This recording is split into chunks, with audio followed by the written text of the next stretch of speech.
Part తీసి పెట్టాలని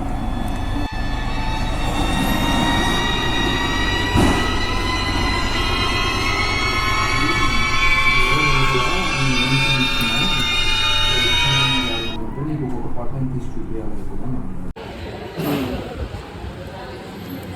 ఫోటోలు చూపించిన రాత్రి మా వాళ్ళతో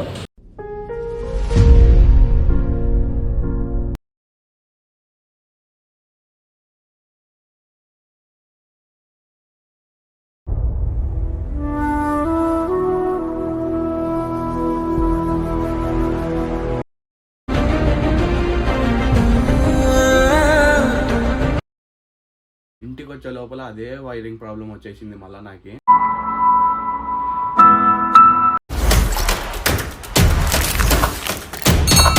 so hi guys, welcome back to my YouTube channel. ఈరోజు వీడియో వచ్చేసి ఫస్ట్ వీడియోలోకి ముందు సబ్స్క్రైబ్ చేసుకోండి, బెల్ ఐకాన్ క్లిక్ చేసేసుకోండి. లైక్ అయితే చాలా ఇంపార్టెంట్, లైక్ అయితే క్లిక్ చేసేయండి. Welcome back to new video. ఈరోజు వీడియో వచ్చేసి ఏంటంటే నా బైక్కి సర్వీసింగ్ ఇచ్చిన అనమాట. సర్వీస్ మొత్తం అయిపోయిన తర్వాత నా వైరింగ్ ప్రాబ్లం ఉందని ఒక వీడియో చేసిన కదా, ఆ వైరింగ్ ప్రాబ్లంతో అయితే నేను సర్వీసింగ్కి ఇచ్చిన. మొత్తం బిల్ చూస్తారా, బిల్ వచ్చేసి 4600 దగ్గర అయింది. వైరింగ్ ప్రాబ్లం అని ఇచ్చిన కదా నేను. ఇంటికి వచ్చే లోపల అదే వైరింగ్ ప్రాబ్లం వచ్చేసింది మళ్ళీ నాకు. ఎంత బీపీ లేసిందంటే అంత బీపీ లేసింది. అందులో బైక్ వచ్చేసి నా బైక్ వచ్చేసి 5 days తీసుకున్నారు టైము, వైరింగ్ ప్రాబ్లం ఉంది సార్ అని. అదే ఇప్పుడు షోరూమ్ కాడికి వెళ్దాము, ఏం కథ. చాలా కిరికిరి అయిపోతుంది షోరూమ్ లో. ఫస్ట్ 3 షోరూమ్లు ఉండే, 3 పోయి 2 అయినాయి, 2 పోయి 1 అయింది. అందుకని డిమాండ్ ఎక్కువైపోయింది ఆ షోరూమ్ లో. సర్వీస్ అక్కలేరు, రెస్పాన్స్ అక్కలేదు అసలు షోరూమే. ఈ వీడియో వచ్చేసి చాలా ఇంపార్టెంట్ వీడియో, ప్రతి ఒక్కరు చూడాల్సిన వీడియో ఇది. ఎట్లా చేస్తున్నారంటే రెస్పాన్స్ చక్కగా లేదా ఆ షోరూమ్ లో, ఒకసారి పోయి చూద్దాము, మళ్ళీ అడుగుదాం నా ప్రాబ్లం ఏంది. నేను 5 days తీసుకున్నారు కదా, చేసినారో చేయలేని ఒకసారి మళ్ళీ మొత్తం డీటెయిల్స్ గా కనుక్కుంటా నేను. సో గాయస్, షోరూమ్ లో ఇచ్చినాక సెల్ఫ్ కూడా ఎత్తుకోకుంటుంది. ఇంతకు ముందు సెల్ఫ్ అన్నా ఎత్తుకుంటుండే. అసలు షోరూమ్ లో ఏం చేస్తున్నారో ఏం లేదు అర్థమే కాకుంటుంది. 4600 పెట్టి ఎంత బాధ లేస్తుందంటే అంత బాధ లేస్తుంది. బైక్ సరిగ్గా రిపేర్ కాలేకపోయింది. మళ్ళా పార్ట్లు కొన్ని కొత్తవి వేసినారు దీంట్లో. పార్కింగ్ లైట్లు 2 కొత్తవే సెట్, వైరింగ్ సెట్, మళ్ళీ ఇది కొత్తదే.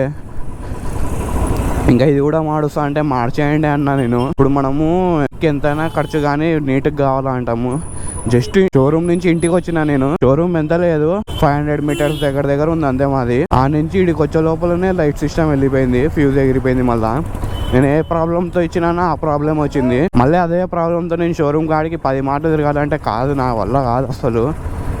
లైఫ్లో ఫస్ట్ టైము వీళ్ళ వల్ల అనిపిస్తుంది నాకు బైక్ ఎందుకన్నా కొన్నానా అని. ఇప్పుడు మనం ఏదైనా ప్రాబ్లం ఇస్తే ఆ ప్రాబ్లం వాళ్ళు పూర్తిగా చేసి మన చేతిలో పెట్టాలా. వీళ్ళు ఒకటి AMC అని ఒకటి పెట్టినారు రూలు, అది ఇట్లా అని. దాని గురించి నేను మళ్ళీ మాట్లాడతా, బిల్లు చూపించుకుంటా మాట్లాడతా మీకు. ఫస్ట్ నాకు బైక్ రిపేర్ అయ్యి బయటికి వస్తే చాలా మేలు. వచ్చే వారం ట్రిప్ వేద్దాం అనుకుంటున్నా, ఆ ట్రిప్కి అయితే వెళ్ళిపోవాలా. అందుకని నేను నీట్గా రిపేర్ చేసిన. నాకు రిపేర్ చేయడం అవసరం లేదు, నేను లోకల్లోనే, అది కూడా డేలోనే కదా నేను బ్లాగులు చేసేది. నాకు లైటింగ్ సిస్టమే అవసరం లేదు. ఎందుకంటే నేను వచ్చే వారం ఒక చిన్న ట్రిప్ వేస్తున్నా. ఆ ట్రిప్ కోసం అన్నా నాకు లైటింగ్ సిస్టమ్ కావాలనుకుని వీళ్ళకి రిపేర్ చేస్తే వీళ్ళు ఇట్లా చేస్తున్నారు. యాక్చువల్లీ నా బైక్ తీసుకునేది 5 days తీసుకున్నాను టైము. 5 daysలో దాదాపు షోరూమ్కి నేను 4 రోజులు తిరిగిన. ఏం చేసినారు ఏం కథ ఆ వీడియోస్ మీకు నేను పెడతా చూడండి. ఇప్పుడన్నా పెడతా, లాస్ట్లోనే పెడతా. లేకపోతే దీన్ని అంతా నీట్గా మీకు అంతా ఎక్స్ప్లెయిన్ చేసుకుంటా మాట్లాడేటప్పుడు నేను పెడతా.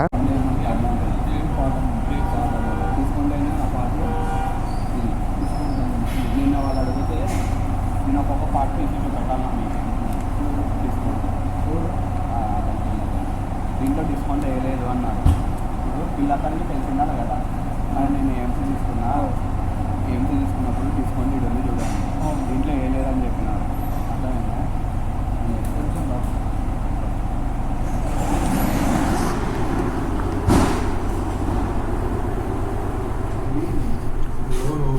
నేను AMC తీసుకున్నా, డిస్కౌంట్ కావాలంటే నీకు ఒక పార్ట్ తీసి చూపించాలనుకున్నాను. అదే అర్థం కదా, నేను ఇది చూపించిన. ఇది ఉంటే నాకు ఇది నేను చెప్పాలనుకుంటున్నాను. దాంట్లో డిస్కౌంట్ లేదు అన్నారు. ఇప్పుడు నువ్వు చూస్తే డిస్కౌంట్ అమౌంట్ చూపిస్తున్నా. డిస్కౌంట్ అమౌంట్ వాళ్ళు నిన్న చూపించలేకపోయినారు. అంటే బిల్లింగ్ పర్సన్కి తెలియాలి కదా మొత్తము. కూర్చోండి.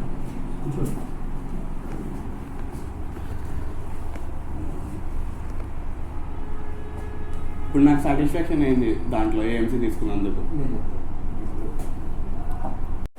ఓకే, ఇప్పుడు చెప్పండి. ఇది 4,231 రూపీస్ బిల్లు ఒరిజినల్ బిల్లు 4,600 తీసుకున్నారు. 4,231 రూపీస్ యాక్చువల్ బిల్లు ఏఎంసీ లేకుంటే. Okay okay. ఏఎంసీ తీసుకున్నందుకు దీనిలో ఇది మీకు డిస్కౌంట్ సార్. ఓకే, ఈ ఏఎంసీ తీసుకోవడం వల్ల మీకు డిస్కౌంట్.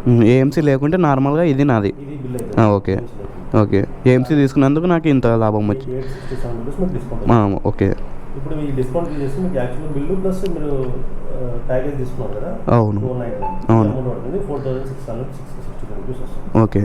మీరు ఇప్పుడు మీరు అడిషనల్గా 432 రూపీస్ పే చేశారు అంతే. అవునవును. మీకు ఈ ప్యాకేజ్ తీసుకోవడం వల్ల కూడా మీకు అదే ఇప్పుడు సాటిస్ఫాక్షన్ అయినా నేను లాభం పొందిన అని. ఇప్పుడు మనకి ఎక్స్ప్లెయిన్ చేయాలి. దీని రీజనే అది మీకు ఎవరైనా డిస్కౌంట్ వస్తుంది. నేను డిస్కౌంట్ వస్తుంది. ఇప్పుడు అన్న వచ్చి నీకు డిస్కౌంట్ ఇటు చూడు బ్రో ఏఎంసీది అన్నారు. ఇదంతా సార్ ఇదంతా ఇదంతా బ్యాక్ సైడ్ కూడా ఉంది, ఇదంతా అన్నారు. నేను బిల్లింగ్ సెక్షన్కి వచ్చి అడిగితే అన్న నాకు డిస్కౌంట్ ఏమొచ్చింది ఏఎంసీ మీద నేను తీసుకున్నా కదా అని, వాళ్ళు కూడా ఇది చూపించలేకపోయినారు. వాళ్ళకి తెలుసో తెలియదో నాకు తెలియదు. ఇదన్నా డిస్కౌంట్ అంటే నేను సాటిస్ఫాక్షన్ అవుతుంది, ఇట్లా ఇది డిస్కౌంట్ అయింది, ఈ పార్ట్ మీద ఇంత డిస్కౌంట్ అయిందని. వాళ్ళు ఏమన్నారంటే అన్న నేను ఒక్కొక్క పార్ట్ తీసి చూపించలేను అన్న మీకు అన్నారు. అప్పుడు నేనేం రెస్పాన్స్ ఇవ్వాలి వాళ్ళకి? నేను రిపీట్ అదేం అవసరం లేదు, మీరు చెప్పండి.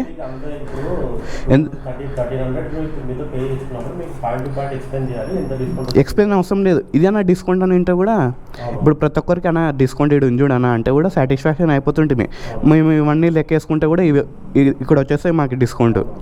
నేను అంతలాగా పట్టించుకోకుండా నాకు తెలిసి 6 years అవుతుంది బైక్ తీసుకొని. ఫస్ట్ టైం ఇట్లా సర్వీస్ చూడడం నేను. ఇది కంప్లైంట్ దీంట్లో బిల్ సెక్షన్ వాళ్ళకే తెలియకుంటే ఇప్పుడు కష్టం కదా. ఇది ప్రతి ఒక్కరు అడిగినప్పుడు మనకు చెప్పాలి. ఇప్పుడు బిల్ సెక్షన్ వాళ్ళకి చూపెట్టండి ఇది డిస్కౌంట్ చూడండి, దీంట్లో డిస్కౌంట్ వేయలే అని నేను అడిగిన. వాళ్ళ ఇష్యూ అది, నేనేం డిస్కౌంట్ చేయలేదు అన్నారు. సర్లే ఇప్పుడు అన్న వస్తే అన్న టక్కని చూపించినాడు ఇది డిస్కౌంట్ అని. ఇప్పుడు మీరు క్లారిటీగా ఎక్స్ప్లెయిన్ చేసేసినారు నాకు. ఇప్పుడు జనాలకు కూడా అర్థమైపోతాయి క్లారిటీగా. ఇప్పుడు మీకు ఇక్కడ యాక్చువల్గా ఆరి మాస్టర్స్ కూపన్ ఉంది. అవును. దీంట్లో మీకు జనరల్ సర్వీస్ అమౌంట్ 740 రూపీస్ రావాలి. అవును. ఆ 740 రూపీస్ జీరో వచ్చింది. అవునవును. ఈ 740 రూపీస్ ప్లస్ ఈ డిస్కౌంట్ మొత్తం కలిపితే మనకు 867 రూపీస్ వస్తుంది డిస్కౌంట్. ఓకే. మీరు డిస్కౌంట్ మీకు టోటల్ అమౌంట్లో మీకు 3,364 ప్లస్ మీరు కట్టిన ప్యాకేజ్ 100 అమౌంట్. అవును. మీరు నెక్స్ట్ టైం వచ్చినప్పుడు కూడా మళ్ళీ ఆరో మ్యాస్టర్స్లో జీరో అమౌంట్ వస్తుంది. 737 రూపీస్ ఉండదు. ప్లస్ ఏమంటే మీకు ఆ రోజు ఏ పార్ట్స్ మార్చుకున్నా మీకు దాంట్లో డిస్కౌంట్ వస్తుంది. ఆయిల్ పైన ఒకటి రాదు. ఆయిల్ పైన రాదు. మిగతా పార్ట్స్ పైన ప్రతి పార్ట్ పైన వస్తుంది. ఓకే. చిన్న బోర్డు ఉంటున్నా దానిపైన. ఓకే. అది ఇది ప్రాబ్లం ఉండే, ఇది క్లియర్ అయిపోయింది. ఇంకా అది ఒకటి బైక్ది 5 days దగ్గర అవుతుంది అనమాట. గన్ మెటల్ ఆల్రెడీ నేను బండి అయిపోయిన తర్వాత రాయేష్ చెప్పిన కస్టమర్స్ వచ్చి కలిసి తర్వాత మాట్లాడితే నేను చెప్తాను చెప్పిన. ప్రాబ్లం ఏంటంటే చెప్పండి. అదే సేమ్ ఏం సేమ్ ఫ్యూజ్ ఎగిరిపోయింది. కంప్లైంట్ ఉన్నాయి సార్, చేసాం సార్, కంప్లైంట్ చేసాం. అవి ఏమైంది అది సార్? ఇక్కడ ఒక వైర్ కట్ అయిపోయింది. ఈ వైరింగ్లోనా? వైరింగ్లో ఈ యాంపర్ మీటర్ కాడ వైర్ కట్ అయిపోయింటే యాంపర్ మీటర్ కొద్దిగా చేసినాం. మళ్ళీ పోతుండే, మళ్ళీ పోయింది. అదే పోయింది.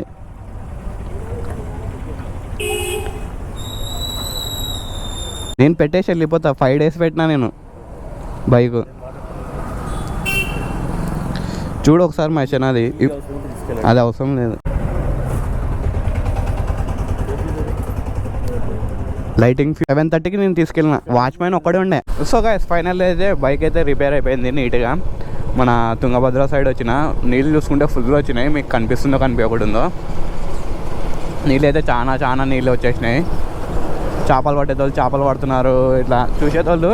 కానీ ఇది ప్రాబ్లము, హైవే మీద ఇట్లా తొంగి చూడకూడదు, మనము వెళ్ళిపోతుండాలా. సపరేట్ కింది చూస్తే బాగుంటాయి. ఇంకొకటి బైక్ గురించి మొత్తం వచ్చేసి బైక్ అయితే నీట్గా అయిపోయింది. వైరింగ్ ప్రాబ్లం, అన్ని సామాన్లన్నీ దీంట్లో ఉన్నాయి. ఒక చోట నిలబడి మీకు నీట్గా నేను ఎక్స్ప్లెయిన్ చేస్తాను ఏమేమి రిపేర్ అయిపోయిందో.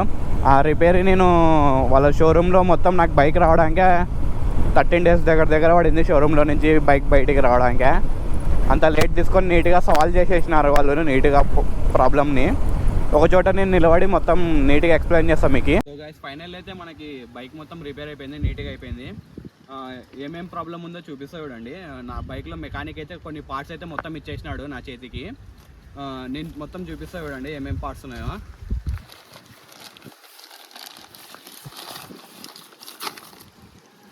ఈ ఫ్యూజ్ బాక్స్, ఈ హెడ్ లైట్ది మొత్తం అంతా సిస్టమ్, ఇది వైరింగ్ మొత్తము చాలా పార్ట్స్ ఉన్నాయి మనకి.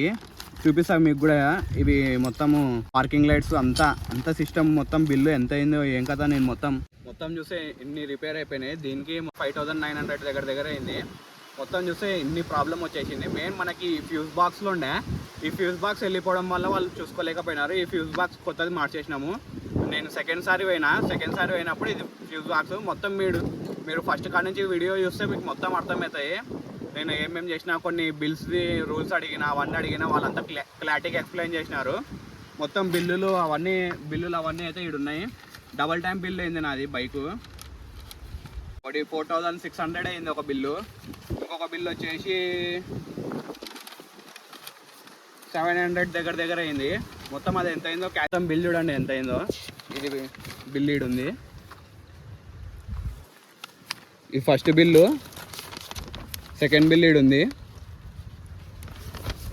సో మీకైతే ఏమేమి మారిపోయినాయో మొత్తం చూపిస్తాను నా బైక్లో. ఇప్పుడైతే ఫుల్ కండిషన్ అయిపోయింది నా బైక్, ఏం ప్రాబ్లం లేదు. ఒక 2 సంవత్సరాల వరకు దోకా లేదు ఇప్పటి నుంచి. ఇంతకుముందు లైటింగ్ సిస్టమ్ ప్రాబ్లం ఉండే కాబట్టి ఏమేమి మార్చినారో నేను ఒకసారి నీట్గా ఎక్స్ప్లెయిన్ చేస్తా. ముందరకు వచ్చి